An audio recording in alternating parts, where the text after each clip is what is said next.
I think we need to upgrade this program from developing just 4.5 generation fighter to fifth generation fighter. I think must expand to the long-term strategic cooperation between Indonesia and Korea will form. If the KFX or AFX will produce in Indonesia, I think it's only some parts, maybe some wing or fuselage of the plane, but no more than that. I think the industrial participation in Indonesia will be minimum.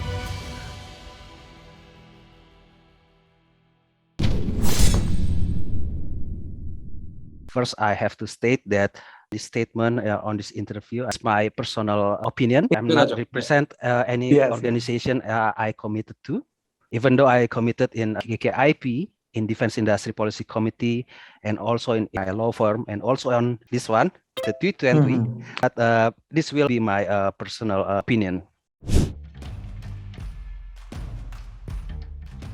First of all, about the defense industry ecosystem in Indonesia, there is three institutional body. First is the government, and second is the user of the weapon system. The third is the industry itself. Those three institutional on the Indonesian defense industry are coordinated by KKIP. KKIP stands for Defense Industry Policy Committee. KKIP itself it's a committee that represents Indonesian government. The head of the KKIP is the President of the Republic of Indonesia. He has members. The members are the ministers and also the head of Indonesian Armed Force, Indonesian Police Chief. Daily chairman of the KKIP is the Minister of Defense himself.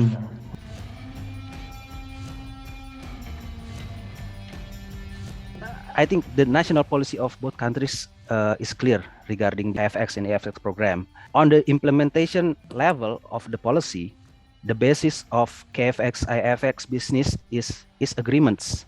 I noted that there are three agreements to this date regarding those program.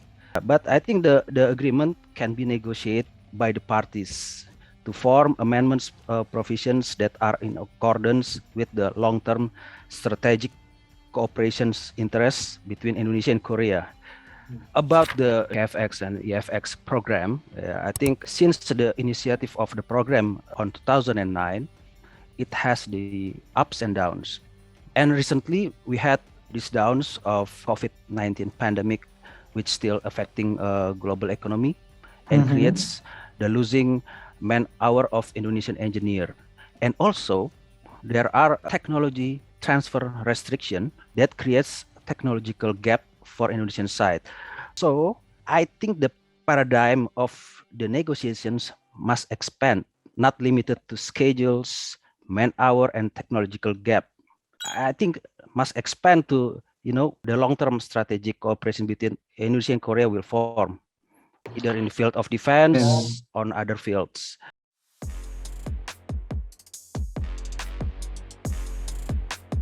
Yes, from my perspective is about the KFX EFX program.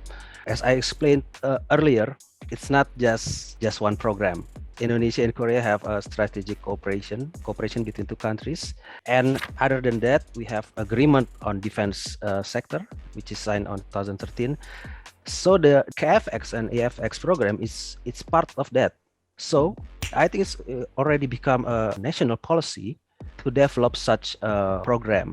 So I don't think the issue is the fund problem. I don't think that's the issue, because now between governments is still conducting negotiations. But as I explained earlier, how to make this program more interesting? I think from the industrial participation, we must to create some balance. Because if the KFX or AFX will produce in Indonesia, I think it's only some parts, maybe some wing or fuselage of the plane, but no more than that. I think the industrial participation in Indonesia will be minimum. I think we must rethink again how to adding more industrial participation on Indonesian side.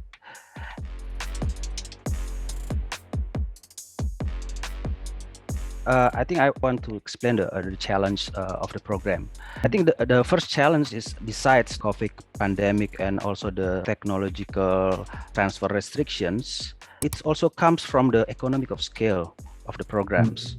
The IFX KFX program consists of 2 countries and no fixed foreign military sales yet. And from the Korean industry participation is estimated of 800 Korean companies and create 120,000 jobs in Korea. While the numbers in Indonesia, in Indonesian industry participation are significantly far below that. There's only one, only PTDI. And supposed to enter the production phase, I believe the Republic of Korea Air Force will procure 120 KFX. Right. Yeah. Right. So I want to compare the joint development of EFX and KFX with the joint development of the F-35 program. On the F-35 program, the United States partnered with 8 countries. It is Denmark, Netherlands, Norway, Canada, Italy, Australia, and United Kingdoms, and secured initial foreign military sales through to 3 countries: Israel, Japan, and South Korea. And for the industry participation on the F-35 program is in the United States alone, it is estimated that 1,174 companies are involved and creates 127,000 jobs in the United States.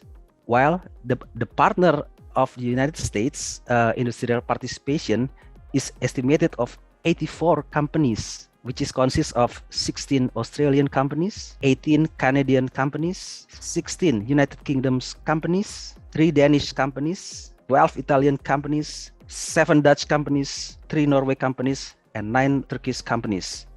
So suppose KF-21 or IFX comes to production, there some question that will the unit price of KFX become competitive with the 4th generation and 4.5 generation fighter competitors? Or even is the price will competitive with 5th generation fighter jet such as F-35? And where is the export market destination? I don't know, maybe KF-21 can be ideal for countries that cannot get the F-35 or don't want United States and Russians made jet fighter because of the ITAR law and potential CAATSA sanctions. I also looking forward to being able to answer these questions, And besides of that, I think we need to upgrade this program from developing just 4.5 generation fighter to 5th generation fighter. Because at the time KFX and EFX entering the production phase, I think the 5th generation fighter will be ubiquitous. Will be everywhere on the market, because of the globalization of defense industry. We can see how the F-35 program is a 5th generation fighter, and it's developed by Joint Development Program. And also we can see how Russia and China also already developing their 5th generation fighter. And maybe some countries from European Union will be developing the 5th generation fighter. From France, maybe. So we think to think forward to add more value to this program, because this program is very, very positive to create Indonesian and Korea self-reliance on procuring fighter jets. Yes, and also I think it has a potential of economic benefits of it. But there also an idea about in order for the KFX and EFX program becomes more interesting, I think first is to intensify the communication and coordination between Indonesian government and Korean government to make some policy alignment. I think the domestic policy is dynamic, and in the 2 countries is dynamic. So I think there must be a policy alignment. There's one. And second, I think there must be adding value to the program. The example of the adding value is first, the IFX, KFX has the potential to develop as 5th generation fighter. So I think both countries could consider reaching that potential to become a 5th generation fighter on the second EMD phase, engineering, manufacturing, and development phase, as the continuity from the current EMD phase of the program. And the second is about the adding value of the program is, I think the idea is to conduct supplementary programs for KFX in EFX program. For example, it's the joint development for autonomous or low-cost UAV that can work together with KFX and EFX. This means to gain asymmetric advances in mission effectiveness while both countries are operating the KFX and EFX.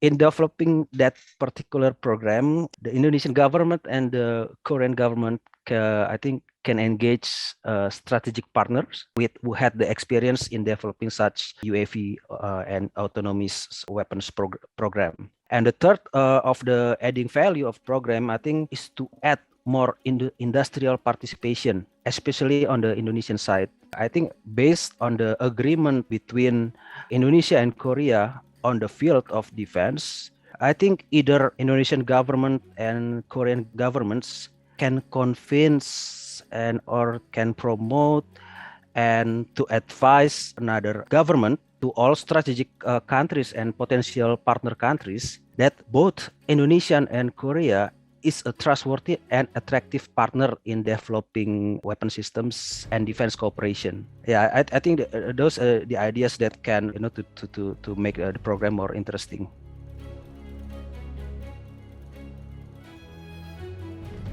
Yes, it's very possible. It's very possible.